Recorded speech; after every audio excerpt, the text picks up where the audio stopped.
आत्ताच्या प्रस्थापितांचं काम किंवा आत्ताची सगळी परिस्थिती म्हणता कुठेतरी समाजामध्ये बदल व्हायला हवा ही मनापासूनची इच्छा आहे. मी फक्त माझ्या प्रभागापुरती मर्यादित राहिले नाही, तर संपूर्ण शिवाजीनगरमध्ये संघटनेच्या माध्यमात असू दे किंवा वैयक्तिक पातळीवर असू दे, मी माझी स्वतःची ओळख निर्माण करण्यासाठी अगदी यशस्वी झाले हे सांगताना निश्चित अभिमान वाटतो. गर्भाशय आणि गर्भाशय मुखाच्या कॅन्सरने मृत्युमुखी महिलांचं पडण्याचं प्रमाण भारतासारख्या देशामध्ये आपल्या 70% जास्ती आहे. नवनिर्मितीची क्षमता तुझ्यात आहे, तर तू अपवित्र कशी? तेव्हा एक गोळी घेऊन तू झोपतेस तेव्हा कुटुंब सगळं तुझ्या अवतीभोवती असतं की आज आई का झोपली आहे. मी आत्ताच्या सरकारला दोष देणार नाही, कारण ही सर्वपक्षीय समस्या आहे, ती सगळ्यांनी एकत्र येऊन सोडवायला हवी आहे. 2017 पासून नगरसेवक कोण आहे हे सर्वसामान्य माणसाला तुम्ही विचाराल तर मी निश्चित खात्रीने सांगते की हे कुणालाही सांगता येणार नाही. एक क्वार्टर, एक बिर्याणी आणि 500 रुपये ह्याच्या पलीकडे जाऊन ज्या वेळेला माणूस म्हणून तुम्ही मतदान कराल.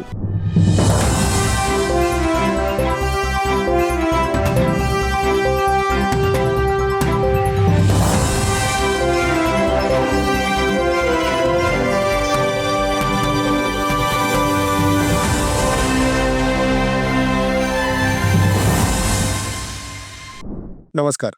मतांतर 2026 या पॉडकास्ट कार्यक्रमामध्ये आपलं स्वागत आहे. आजच्या आपल्या पाहुण्या आहेत सौभाग्यवती अनिताताई पवार. आपण त्यांच्याकडनं त्यांच्याबद्दल, त्यांच्या प्रभागाबद्दल बऱ्याचशा गोष्टी जाणून घेण्याचा प्रयत्न करणार आहोत.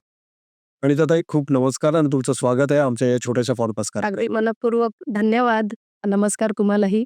आणि ह्या मतांतर कार्यक्रमांमध्ये तुम्ही या पॉडकास्टच्या माध्यमातून मला स्वतःला व्यक्त होण्यासाठीचं एक व्यासपीठ उपलब्ध करून दिलं, त्याबद्दल तुमच्या सर्वांचे, तुमच्या टीमचे मनापासून आभार मानते. अनिताताई, माझा पहिला प्रश्न तुम्हाला असा राहील की आम्हाला थोडी तुमच्याबद्दल माहिती सांगाल का? अगदी. माझा जन्म पुण्यातला, जनवाडी भागातला आणि सासर वडारवाडीतलं. त्याच्यामुळे फारसं सासर माहेरमध्ये अंतर नाहीये.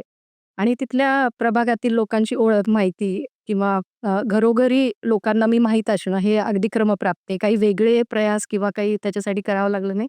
आणि सगळ्यात महत्त्वाचा माझ्यासाठीचा एक प्लस पॉइंट जो म्हणाल, तो माझ्या आईचं गेल्या 45-46 वर्षांचं सामाजिक कार्य. तिच्या माध्यमातून एक वेगळी ओळख, तिची मुलगी म्हणून म्हणा किंवा तिच्या पावलावर पाऊल ठेवून तिच्याकडून आलेला जो सामाजिक कार्याचा वसा आहे, तो पुढे नेण्यासाठी म्हणून 2014 मध्ये मी स्वामिनी महिला मंडळाची स्थापना केली. त्या माध्यमातून लोकांचे अनेक प्रश्न माझ्यापर्यंत पोहोचायला लागले. त्याच दरम्यान 2017ला इलेक्शन्स लागल्या महानगरपालिकेच्या आणि माझ्याच प्रभागातील अनेक जण त्यावेळेला माझ्याकडे आले की ताई, तुझं काम इतकं छान आहे, तर एक चांगला चेहरा आणि एक माहितगार प्रतिनिधित्व करण्यासाठीचा जो उमेदवार आहे म्हणून आम्ही तुझ्याकडे बघतोय आणि तू यावेळेला भलेही कुठल्या पक्षाने तुला संधी दिली नाही तरी चालेल, पण आम्ही सगळेजण तुझ्या मागे आहोत आणि तू ही निवडणूक लढावीस अशी इच्छा आहे. पण त्यावेळेला खरंच तशी गरज वाटली नाही मला.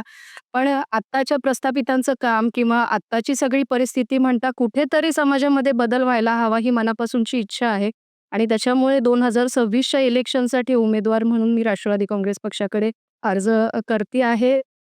चळवळीतली कार्यकर्ती म्हणून 2018 पासून राष्ट्रवादी काँग्रेस पक्षाशी संलग्न आहे. निश्चितपणाने त्यावेळेला मतदारसंघाच्या अध्यक्षपदाची जबाबदारी माझ्यावर वंदनाताई चव्हाण असतील, आमचे अंकुशअण्णा काकडे असतील, त्यांनी सोपवली. आणि थोडंसं त्यावेळेला संघटनात्मक कार्य करण्यासाठी जो माझा शिवाजीनगर मतदारसंघ होता, थोडासा मागे होता महिलांच्या माध्यमातून.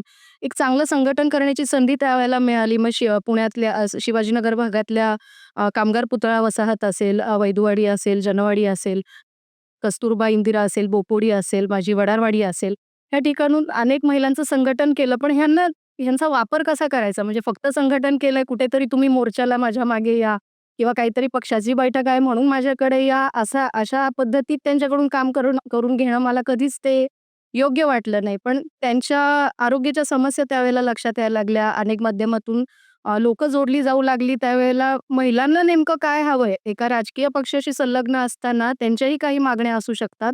हे त्यावेळेला जेव्हा त्या व्यक्त व्हायला लागल्या, त्यावेळेला निश्चितपणाने त्यांच्या प्रश्नांवरती खऱ्या अर्थाने काम करण्याची एक संधी म्हणा ती उपलब्ध झाली. आणि पक्षाने पण तशी संधी उपलब्ध करून दिली. संघटना तर वाढलीच, पर्यायी मला सुद्धा एक चांगलं व्यासपीठ राष्ट्रवादी काँग्रेस पक्षाच्या माध्यमातून माझ्या प्रभागामध्ये माझी ओळख निर्माण करण्यासाठीचं झालं. महिलांसाठी विविध आरोग्य प्रशिक्षण वर्ग, व्यवसाय प्रशिक्षण वर्ग त्या माध्यमातून मी त्या ठिकाणी केले. मी फक्त माझ्या प्रभागापुरती मर्यादित राहिले नाही, तर संपूर्ण शिवाजीनगरमध्ये संघटनेच्या माध्यमात असू दे किंवा वैयक्तिक पातळीवर असू दे, मी माझी स्वतःची ओळख निर्माण करण्यासाठी अगदी यशस्वी झाले हे सांगताना निश्चित अभिमान वाटतो. कारण कोणताही राजकीय वसा मला आजपर्यंत मिळाला नाहीये. एक स्वयंभू कार्यकर्ती म्हणून आज राष्ट्रवादी काँग्रेस पक्षामध्ये काम करत असताना या सगळ्याच गोष्टीचा फायदा त्या ठिकाणी संघटनेच्या माध्यमातून झाला. वरिष्ठांची थाप वेळोवेळी चांगलं काम आहे म्हणून मिळत गेली आणि आत्मविश्वास वाढत गेला. पुढचा प्रश्न आता बऱ्याचदा तुम्ही उल्लेख केला तुमच्या प्रभागाचा. तर त्या प्रभागाबद्दल आम्हाला सांगा. मला वाटतं काही बदल वगैरे झालेले आहेत. तर त्यानुसार आता जो तुमचा प्रभाग क्रमांक 12 मला वाटतं. हो, 12. तर तो 12 प्रभाग जो आहे तो कसा आहे? आता कुठले-कुठले भाग त्यामध्ये येतात आणि त्याबद्दल थोडं सांगाल? प्रभागामध्ये आता 12चा आपण विचार केला तर साधारण 77,668 च्या आसपास मतदार वर्ग आहे. खूप मोठा उच्चभ्रू वर्ग आणि खूप खालच्या पातळीवर राहणारी वस्ती भागातली लोकं असा फार मोठी दरी असणारा माझा प्रभाग आहे. त्याच्यामुळे उच्चभ्रू लोकांचे प्रश्न कितपत मर्यादित असतात हे आपल्याला वेगळं सांगायची गरज नाही. त्यांचा एक पॉइंट ऑफ व्ह्यू असतो, की मी टॅक्स भरतोय आणि मला माझे रस्ते, मला माझ्या सोसायटीत मिळणारं पाणी किंवा माझा कचरा बेसिक ह्या बेसिक सुविधांपर्यंत ते मर्यादित असतात. पण जे खरंच वस्ती पातळीवरती हातावरचं पोट असणारा जो गरीब वर्ग आहे त्यांचं रोजची म्हणजे आज कामाला गेलं तर संध्याकाळी त्याला भाकरी मिळणार आहे. अशा प्रकारचा वर्ग ज्या ठिकाणी आहे त्या वस्तीत मी काम करते हे निश्चित माझ्यासाठी सांगताना मला अभिमान वाटतोय, की त्यांच्या प्रमुख गरजा काय आहेत किंवा त्यांना आजतागायत काय हवंय हे मोकळेपणाने त्यांना बोलता येऊ लागलेलं आहे. लोकं व्यक्त व्हायला लागलेली आहेत. कोरोनाचा काळ मध्यंतरीचा गेला. त्यावेळेला अनेक भागातून उच्चभ्रू लोकं तर म्हणजे वेल सेट होती. त्याच्यामुळे त्यांना फारसा काही परिणाम त्या कोरोनाचा जाणवला असं वाटलंच नाही. पण खरा संघर्ष होता तो वस्त्यांमध्ये होता. म्हणजे रोजच्या जेवणाची भ्रांत होती. त्याच्यानंतर हाताला काम नव्हतं. अगदी 10x10च्या घरामध्ये 3-3, 4-4 जण एकत्र आणि ह्या सगळ्यामधून खाणार काय हा प्रश्न मोठा होता. अन्नाची पाकिटचं वाटप असू देत किंवा मेडिकल च्या संदर्भातल्या काही त्यांना मदत हवी असू दे, कोरोना झालेल्या एखाद्या पेशंटला काही मदत हवी असू दे, त्या पद्धतीने तिथे पुरवण्याचा सर्वतोपरी प्रयत्न केला. म्हणजे मला तर वाटतंय, की सगळा संपर्क तुटलेला असला जनसंपर्क तरी मी कार्यकर्ती म्हणून नेहमी लोकांमध्ये राहिले. एकही दिवस मी त्या कोरोना काळामध्ये घरात बसून राहिले नाही आणि त्यामुळे लोकांना एक विश्वास बसला किंवा खात्री बसली, की नाही हे नेतृत्व आपल्यासाठी उभं राहू शकतं किंवा खऱ्या अर्थाने आपल्याला जे काही हवंय हे या व्यक्तीला माहिती आहे आणि त्याच्यामुळे ती आपल्याला सगळ्या गोष्टींसाठी पूरक आहे, ही एक खात्री त्यांना त्या माध्यमातून मिळालेली आहे. साधारणपणे मला वाटतं त्यावेळेला तृतीयपंथींचा प्रश्न सुद्धा ऐरणीवर होता. म्हणजे मागून म्हणजे हात पुढे करून भीक मागणं म्हणा किंवा मागून पोट भरणं ह्याच्या पलीकडे त्यांच्याकडे काही साधनच नव्हतं. त्यावेळेला वैयक्तिक मदत त्यांना मी केली होती. निश्चित त्यावेळेला कोणताही सामाजिक किंवा राजकीय स्वार्थ मनामध्ये न ठेवता माझं कर्तव्य म्हणून त्यांच्यासाठी मी ते केलं होतं. आणि त्यांनी पण ते ॲप्रिशिएट केलं, आनंदाने ती मदत स्वीकारली आणि खऱ्या अर्थाने गरजूंपर्यंत मी पोहोचले याचं मला मानसिक समाधान निश्चित त्यावेळेला मिळालं होतं. तर अशा प्रभागामध्ये काम करताना की जिथं एक इम्बॅलन्स म्हणा किंवा वेगवेगळ्या प्रकारची नागरिक आहे. त्यावेळेला एक साधारण कार्यकर्ता म्हणून तुम्ही जेव्हा काम करत होता, तेव्हा आणि उद्या जेव्हा तुम्ही नगरसेविका म्हणून तिथे जाल, तर तेव्हा तुम्हाला काय वाटतं की तुमचं व्हिजन त्या प्रभागासाठी काय असेल? माझा प्रभाग तसं पाहायला गेलं तर आर्थिकदृष्ट्या दुर्बल आहे, वैचारिकदृष्ट्या मागास आहे, असं म्हणायला मला खरंचच थोडीशी लाजिरवाणी गोष्ट आहे, पण हे समाजापासून सत्य लपलेलं नाहीये. त्याच्यामुळे त्यांच्या बेसिक गरजा अन्न, वस्त्र, निवारा आणि त्याच्याही पलीकडे जाऊन मूलभूत गरजा जर म्हणाल तर मीटर, लिटर, गटरचे प्रश्न. त्याच्याही पलीकडे जाऊन जर विचार केला तर एक नगरसेवक म्हणून ह्याच्या पलीकडचं काम करण्यासाठीची एक प्रतिनिधी म्हणून मी स्वतःकडे पाहते. म्हणजे मला सांगायला अभिमान वाटेल मी आजपर्यंत आज आनंद करंदीकर सर गेले, विंदा करंदीकरांचे सुपुत्र. ते माझे गुरु. आज त्यांना श्रद्धांजली, आदरांजली वाहिली, त्यांचं पार्थिवाचं दर्शन घेतलं आणि तुमच्या पॉडकास्टला आले. खऱ्या अर्थाने आयुष्याला कलाटणी देण्याचा जो वेळ असते, ती वेळ माझ्या आयुष्यात जर कोणी आणली असेल ती आनंद करंदीकर सरांनी. मैत्रीचे इंद्रधनुष्य नावाचा उपक्रम त्यांनी सुरू केला आणि त्याचं प्रतिनिधित्व करण्याची संधी त्यांनी मला दिली. संवादकर्ता म्हणून त्यांनी तिथे माझी निवड केली. 70 शाळांमध्ये तो प्रयोग राबवला मी त्याचा मुख्य उद्देश लैंगिक शिक्षण जरी असला, तरीसुद्धा किशोरवयीन मुलांच्या अबोल समस्या, मुलांनी व्यक्त होणं आणि त्या व्यक्त होण्यासाठी एखादं विश्वासाचं ठिकाण त्यांना मिळणं फार गरजेचं असतं आणि ते व्यासपीठ त्यांना मिळवून दिलं ते आनंद करंदीकर सरांनी मैत्रीच्या इंद्रधनुष्याच्या माध्यमातून आणि त्याला मी थोडासा संवादकर्ती म्हणून मुलांच्या व्यक्त होण्याकडे कल जरा जास्त राहिला.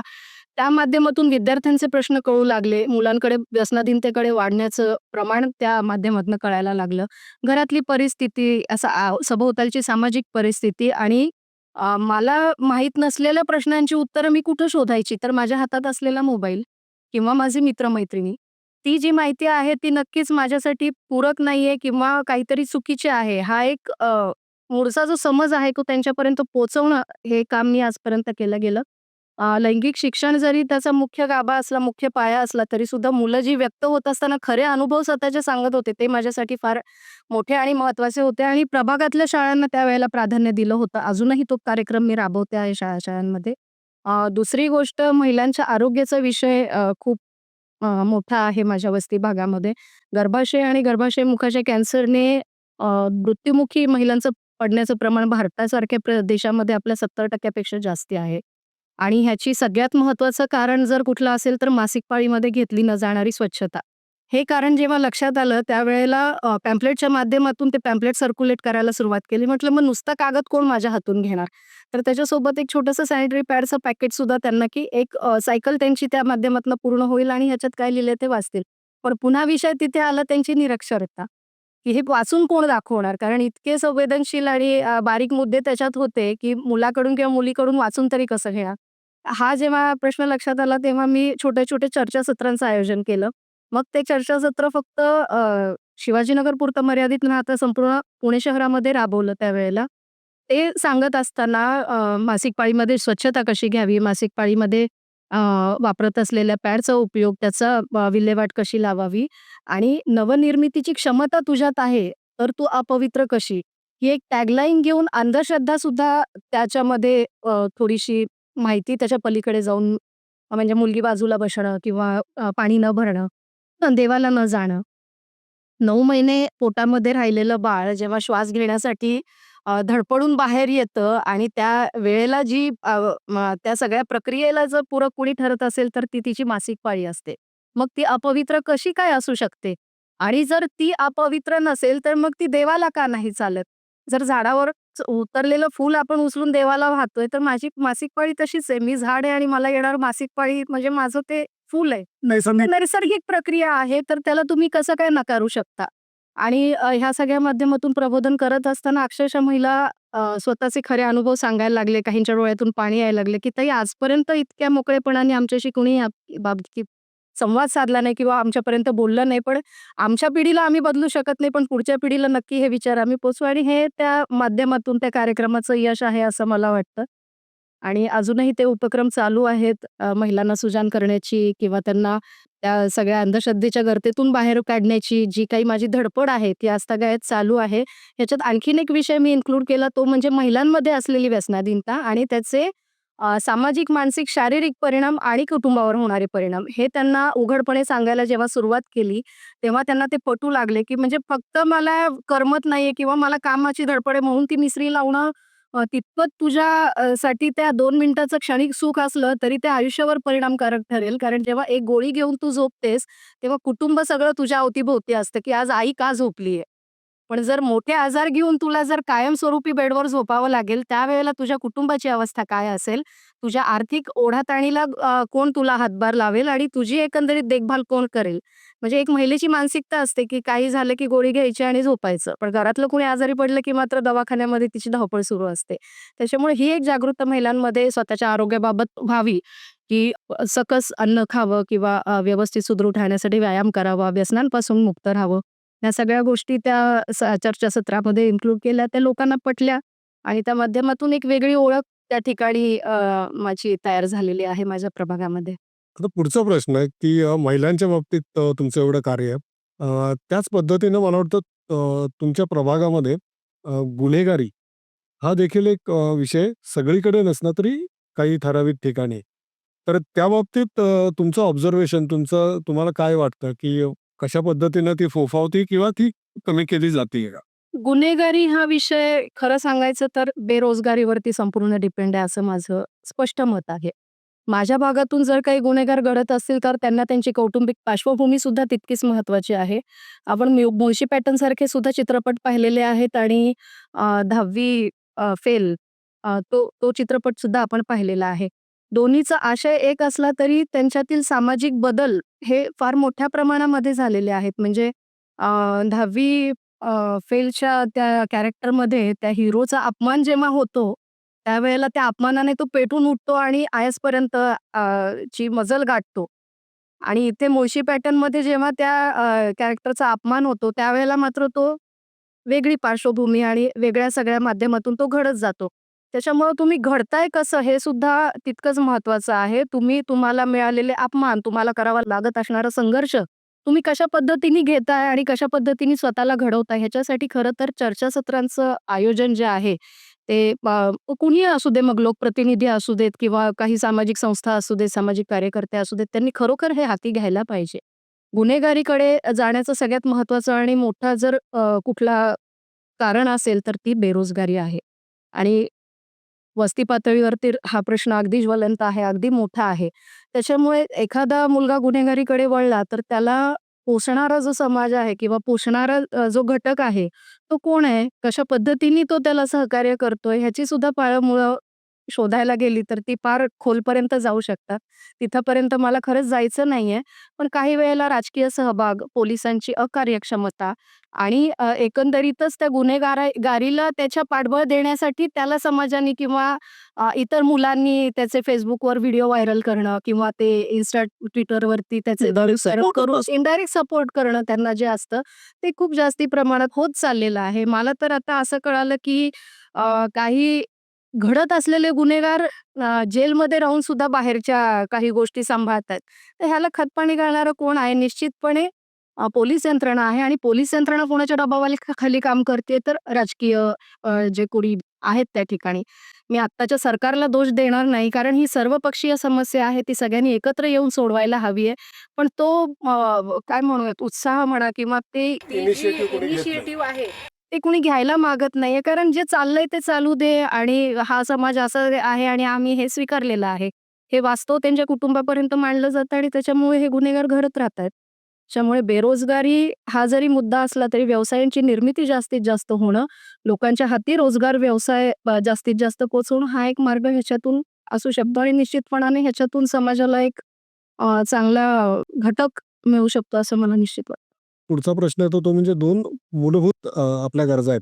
एक म्हणजे चांगले रस्ते आणि पिण्याच्या पाण्याचा प्रश्न. हे दोन्ही तुमच्या प्रभागामध्ये यांचं स्वरूप काय आहे आता सध्या? वाईट अवस्था आहे सर, खरं सांगायचं तर. म्हणजे 2017 पासून नगरसेवक कोण आहे हे सर्वसामान्य माणसाला तुम्ही विचाराल, तर मी निश्चित खात्रीने सांगते, की हे कुणालाही सांगता येणार नाही. इव्हन मला सुद्धा माहीत नव्हतं बरेच दिवस, की माझी नगरसेवक कोण आहे किंवा माझी नगरसेविका कोण आहे ते. त्याच्यामुळे 2017 पासून अनेक प्रश्न प्रलंबित आहेत. रस्त्यांचे प्रश्न आहेत, खड्ड्यांचे प्रश्न आहेत. पावसामुळे गटारांमध्ये शिल्लक राहणारं पाणी आहे. नैसर्गिक स्रोत बंद झालेले आहे. त्याच्याकडे कोणी लक्ष दिलेलं नाहीये. आणि लोकांना काय हो म्हणजे आजचं मिळतंय, इथपर्यंत मर्यादित आहेत ते. पुढे काय होणार आहे किंवा काय ह्याच्याशी त्यांना काही घेणं-देणंच नाहीये. तिथपर्यंत लोकप्रतिनिधी म्हणून ज्या पद्धतीने तुम्ही लोकांच्या समोर मतं मागायला येता, त्यावेळेला तुम्ही जर एखादा माणूस काम घेऊन आला, तर तुम्ही डायरेक्ट त्याला तोंडावर म्हणता, की तू काही उपकार केले नाहीस मला मत देऊन. पैसे घेतलेत माझ्याकडून आणि मग तू मला मत दिलं. त्याच्यामुळे मी तुझं काम करावं याच्यासाठी तू मला बर्डन नाही टाकू शकत. अशा पद्धतीची उत्तरं जेव्हा लोकांना येतात, तेव्हा मला लोकांना हे सांगायचं की खरंच जागरूक व्हा. तुमचा हक्क आहे स्वच्छ रस्ते, स्वच्छ पाणी, सांडपाण्याची व्यवस्था आणि एकंदरीतच तुमचं राहणीमान. या सगळ्यासाठी आपण जो नगरसेवक निवडून देतो, त्यांना तुमच्या या सगळ्या प्रश्नांची काहीही पडलेली नाहीये. 1 क्वार्टर, 1 बिर्याणी आणि ₹500 ह्याच्या पलीकडे जाऊन ज्या वेळेला माणूस म्हणून तुम्ही मतदान कराल, माझ्या संवेदना जाणणारा, माझ्या वेळेला धावून येणारा, माझ्यासारखा असणारा माणूस म्हणून ज्या वेळेला तुम्ही मतदान कराल, त्यावेळेला निश्चितपणे समाज सुधारेल आणि पर्यायी तुमचं कुटुंब सुधारेल. अशी खात्री मला त्यांना द्यावी वाटते आणि हे सांगावं वाटतंय, की कृपा करून ह्या प्रलोभनांना बळी पडू नका आणि उद्याचं भवितव्य जर घडायचं असेल, तर प्रामाणिकपणे मतदानाला बाहेर पडा आणि मतदान अशा माणसाला करा, जो तुमच्यासाठी 24 तास अवेलेबल असेल. ते माझा पुढचा प्रश्न असा आहे, की तुमच्या प्रभागामध्ये SRA स्लम रिहॅबिलिटेशन अथॉरिटीची जी काही संकल्पना आहे ती राबवण्याचा विचार केला जातोय किंवा मला माहित नाही ते कुठपर्यंत काय आलंय.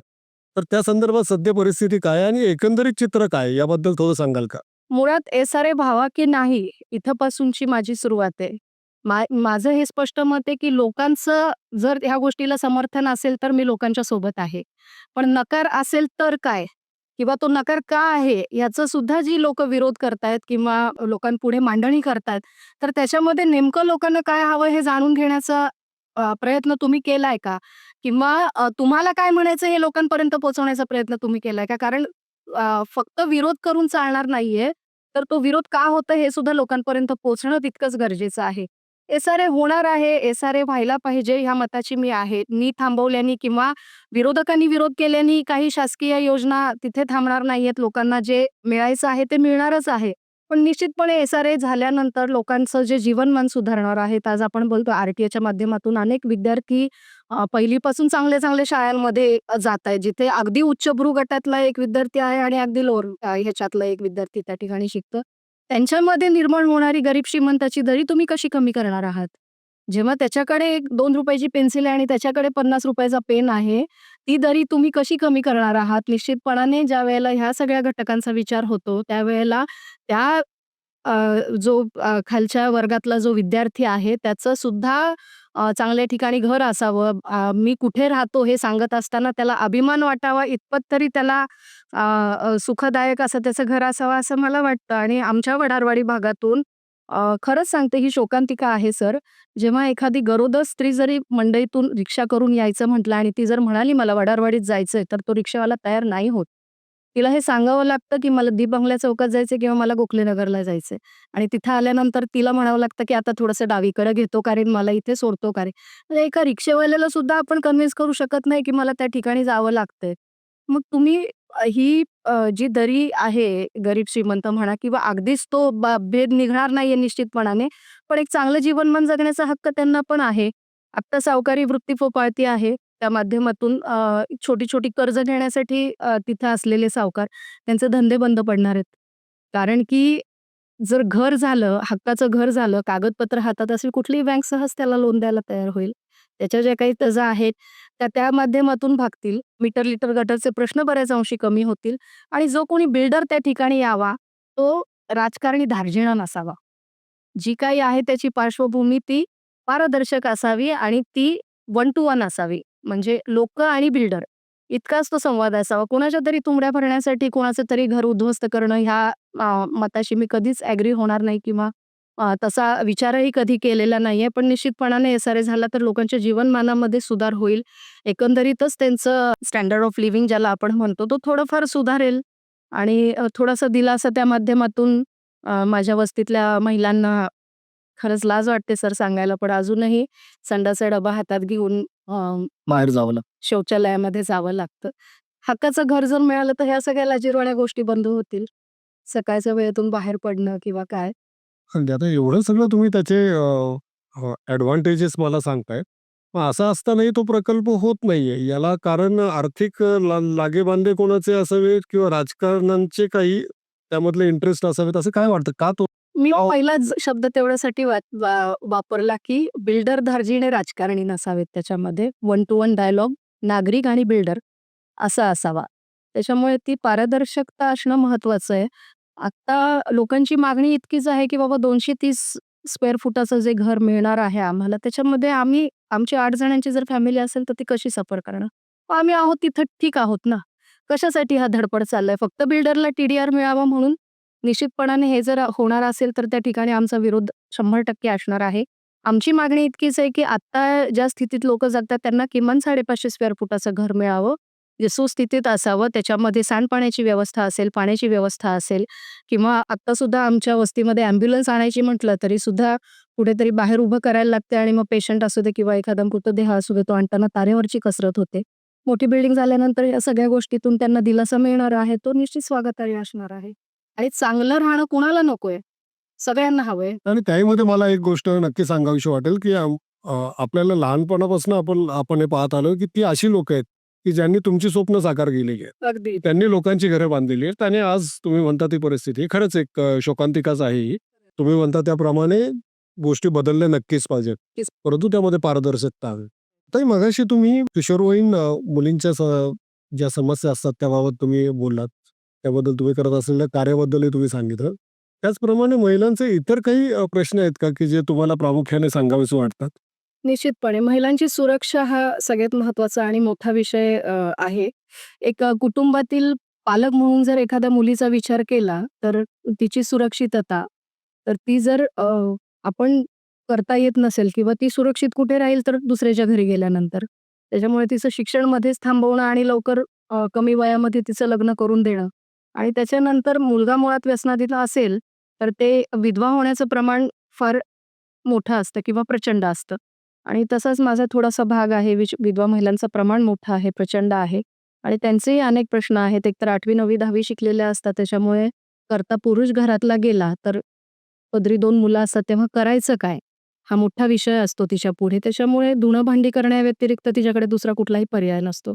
अशा वेळेला समाजाच्या मुख्य प्रवाहात येण्यासाठी त्यांच्या हाताला काहीतरी पूरक आणि ठोस काम मिळावं, ही मी माझी जबाबदारी समजते आणि त्या माध्यमातून हे नगरसेवक पद जे म्हणतोय आपण, की नगरसेवक फक्त बिलं फाडण्यापुरता मर्यादित नसावं, तर तो तळागाळातल्या जनसामान्यांच्या समस्या जाणणारा, त्यांच्या संवेदना जाणणारा असावा. आणि ह्या महिलांना पूरक असं काही साधन आपण हाताला दिलं, तर एका मुख्य प्रवाहात त्या येऊ शकतात. तर त्याच्यासाठी काय करू शकतो? अनेक प्रशिक्षण वर्ग आहेत. ज्यांची उपलब्धता त्या वस्तीतच करून दिली, तर त्यांना कुठे बाहेर जाण्याची गरज नाही आणि निश्चित त्या माध्यमातून मिळणाऱ्या नोकऱ्या असतील किंवा पूरक व्यवसाय असतील, जे घरातून ते करू शकतील किंवा छोटंसं आर्थिक भांडवल त्यांना उपलब्ध करून दिलं, तर त्याचा त्या हे करू शकतील, जतन करू शकतील किंवा पुढे वाढवू शकतील. असे काही व्यवसाय आपण त्यांच्या हाताला दिले गेले, तर निश्चित त्यांचंही जीवनमान सुधारण्यासाठी एक चांगलं प्लॅटफॉर्म त्या माध्यमातून उपलब्ध होऊ शकेल. विधवा महिला म्हटलं, की तिचं समाजाचं तिच्याकडे बघायचा दृष्टिकोन पण बदलला. अगदी कुटुंबातला व्यक्ती असू देत किंवा बाहेरचा व्यक्ती असू देत. बोलण्याची भाषा बदलते, तिच्याकडे पाहण्याचा दृष्टिकोन बदलतो. त्याच्यामुळे तिचा पैसा चालतोय तुम्हाला, तिचे कष्ट चालतायत तुम्हाला. पण शुभ कार्य काही असलं, की मात्र तिला अगदी बाजूला बसवली जाते, की "तू येऊ नकोस बाई, तुझा पायगुण बरा नाही." हे अगदी स्पष्ट बोललं जातं, सांगितलं जातं. हा विचार समाजाने कुठेतरी मागं टाकावा याच्यासाठी मी त्यांच्या हस्ते सत्यनारायण पूजेचं आयोजन केलं होतं. मला आठवतंय कोरोना काळामध्ये म्हणजे कोरोना नुकताच संपत आला होता. जनमान सुधारत होतं. पण काम हाताला नसल्यामुळे सुद्धा चणचण खाण्याची होतीच. तर एका संस्थेने मला त्यावेळेला किट दिले होते. ते किट मी त्यांच्यापर्यंत पोहोचवण्याचा प्रयत्न केला. पण म्हटलं हे नुसतं द्यायला नको, ह्याच्यामागे काहीतरी सामाजिक विचार आपण त्यांना द्यायला हवा. आणि मग ते सत्यनारायण पूजेचं आयोजन त्यांच्यासाठी केलं आणि तिला सुद्धा आणि तिच्या कुटुंबाला सुद्धा या माध्यमातून माहिती दिली, की बाबा ती आहे म्हणून तुझं कुटुंब आहे आणि तिचा नवरा जाण्यात तिचा काही दोष नाहीये. त्याच्यामुळे अशा वेळेला तिला बाजूला बसवणं किंवा बाजूला थांब म्हणणं हे खरंचच योग्य नाहीये. चुकीचं आहे. तर हा एक विचार मी माझ्या माध्यमातून बाजूला करण्याचा प्रयत्न केला आणि निश्चितपणे भविष्यामध्ये पूरक संधी त्यांच्यासाठीच्या उपलब्ध करून देण्याचा प्रामाणिक प्रयत्न माझा निश्चित असेल. नाही, खूप छान वाटलं तुमच्याशी बोलून. सुरुवातच आहे ही आपली म्हणजे अजूनही इलेक्शन डिक्लेअर व्हायच्यात. परंतु आपण ह्या ज्या गप्पा आहे, यांची सुरुवात आपण करतो. याच्या पुढच्याही भागात आम्ही तुम्हाला नक्कीच बोलवू. तुम्ही इथे आलात आणि आमच्याशी गप्पा मारलात त्याबद्दल खूप खूप धन्यवाद. Thank you so much.